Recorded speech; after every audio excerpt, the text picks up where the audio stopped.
नमस्कार, आपके साथ मैं हूं दीपिका। तो मलाइका के पापा की बात हुई थी मलाइका और अमृता से। जाने से ठीक पहले उन्होंने अपनी दोनों बेटियों से बात की और अपनी परेशानी का भी जिक्र किया।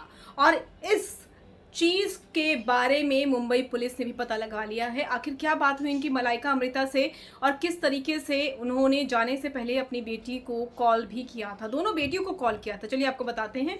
आपको बता दें कि पोस्टमार्टम रिपोर्ट में खुलासा हुआ है कि उनके पिता के शरीर में बहुत सारी चोटें थी। अब ये चोटें गिरने के बाद आई, किस तरीके से आई, और विसरा उनका रख लिया गया है जिसका टेस्ट अब होने वाला है। लेकिन अब फिलहाल के लिए मलाइका अरोड़ा के पिता का अंतिम संस्कार किया जा रहा है क्योंकि बॉडी उनको दे दी गई है।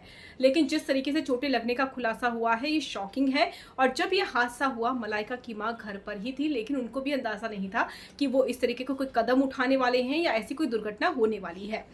पुलिस की जांच में ये पता चला है कि उन्होंने 9 बजे वो बालकनी से गिरे, 6 फ्लोर से गिरे, या उनने छलांग लगाई, जो भी था। लेकिन उससे पहले उन्होंने मलाइका को कॉल किया, अमृता को कॉल किया और ये कहा कि I am sick and tired. ये बातें उन्होंने अपनी बेटी से कही कि मैं बहुत ही बीमार हूँ और थक गया हूँ। तो अपनी बीमारी का जिक्र उन्होंने अपनी बेटी से किया और ये भी कहा कि उन्हें बहुत थकान हो रही है। उसके बाद वो सिगरेट पीने के बहाने बालकनी में आए, जहाँ से नीचे से फिर गार्ड चिल्लाने लगा और इस तरह की चीज़ें सामने आई कि मलाइका के फादर ने सुसाइड कर लिया है। तो ये खबर है कि मैं सिक हूँ, टायर्ड हूँ, ये मलाइका के फादर के आखिरी शब्द थे उनकी बेटियों के साथ।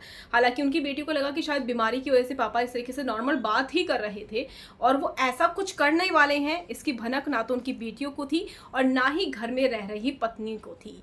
तो ये बहुत ही शॉकिंग था। और जैसे ही अगला कॉल मलाइका के पास या अमृता के पास आया तो उन्हें कुछ और ही न्यूज़ पता चली, जिसकी वजह से दोनों बहनें सदमे में हैं और साथ ही साथ उनकी माँ भी सदमे में है।